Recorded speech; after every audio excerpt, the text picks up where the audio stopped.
सुगंधा और उसकी सास कांता के बीच एक अजीब सी जंग रहती थी। ये जंग थी किचन में कौन ज्यादा अच्छा काम करेगा और घर के सदस्यों के दिल जीतेगा। और उनकी इस जंग में हमेशा कुर्बान होते थे उनके दोनों पति। कैसे? आइए देखते हैं इस किचन पॉलिटिक्स की कहानी में। एक दिन किचन में, माँ जी, आज मैं बना रही हूँ मेथी की सब्जी। इस खाने से घर वालों के पेट की सारी समस्या खत्म हो जाएगी। और मैं बना रही हूँ तड़के वाली छाछ, जिसे पीते ही गैस की समस्या कभी नहीं होगी। दोनों अपने अपने खाने को लेकर टेबल पर पहुंच जाती हैं।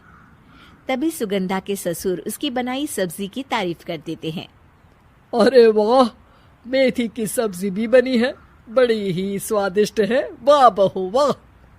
अरे बहू, लेकिन इसमें इतनी सारी मेथी बर्बाद करने की क्या जरूरत थी? देखिए माँ जी, ये तो वो मेथी है जो आप रात में भिगोकर सुबह उसका पानी पीती हैं, और जो मेथी फेंक देती हैं उसी से मैंने ये सब्जी बनाई है। अरे वाह बहू, तुमने तो बड़ा ही समझदारी का काम किया। बस अब क्या था, कांता जी का तो मानो ये सुनकर खून ही सूख गया। वो फैसला कर लेती है कि किसी भी तरह वो अपने खाने की तारीफ लेकर ही रहेगी और सुगंधा को किचन में उसकी कमियां गिनाएगी। कांता फ्रिज खोलकर देख रही होती है और फिर सुगंधा से कहती है, अरे बहू, ये क्या, पूरा फ्रिज गंदा पड़ा है। तभी वहां सुगंधा का पति आ जाता है। वो सुगंधा को डांट कर कहता है, सुगंधा, तुम्हें कितनी बार कह रखा है कि वायरस फैल रहा है, साफ सफाई का पूरा ख्याल रखना है, लेकिन तुम किचन में इतनी गंदगी रखोगी तो कैसे चलेगा। सुगंधा सास की तरफ देखती है जहां वो मुस्कुरा रही होती है। सुगंधा समझ जाती है कि सास ने उससे बदला लेने के लिए ये सब किया है।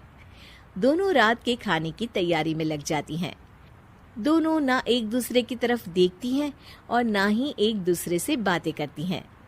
रात को खाने की टेबल पर एक एक कर दोनों कई तरह के अलग अलग व्यंजन टेबल पर लगा देती हैं और अपने अपने पति के पास जाकर खड़ी हो जाती हैं। अरे खाइए जी खाइए, मैंने बड़ी मेहनत से बनाया है। प्लेट में वो खाना डालती हैं।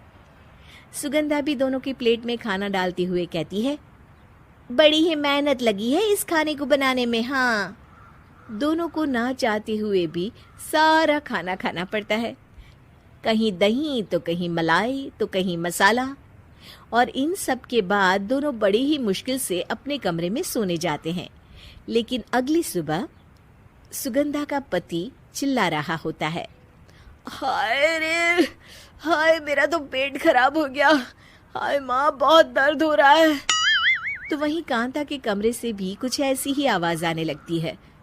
हे भगवान, इस सास बहू की लड़ाई हमारी जान लेकर रहेगी। जाओ कोई डॉक्टर को बुला कर लाओ। डॉक्टर आते हैं। दोनों को देखकर कांता और सुगंधा से कहते हैं, देखिए, आप दोनों इन्हें खाने में हल्का ही दीजिएगा। हो सके तो रात का खाना जल्दी खाया करे और वॉक किया करे। इतना कहकर डॉक्टर वहां से चले जाते हैं। जिसके बाद एक बार फिर से दोनों बहुएं किचन में जाती हैं और खाना बनाने में लग जाती हैं। रात में खाने के टेबल पर दोनों एक बार फिर से खाना लगाने लगती है। पापा जी, मैंने ये पतली मूंग की दाल की खिचड़ी के साथ ये पापड़ और पुदीने की चटनी भी बनाई है। अरे बहू, अभी अभी बेचारे पेट की बीमारी से गुजरे हैं, इतना भारी खाना तो डॉक्टर ने भी मना किया है ना। देखिए, मैंने आप दोनों के लिए सूप बनाया है। और दोनों उन लोगों की प्लेट में खाना डालने लगती हैं।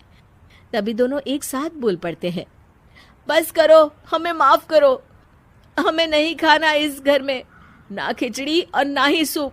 हम इंसान हैं, एक वक्त में एक ही खाना खा सकते हैं।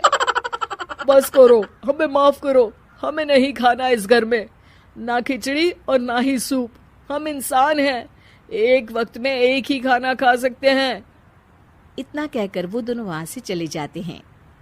कहानी का अंत। आप लोग उम्मीद कर रहे होंगे कि अंत में सब ठीक हो जाएगा।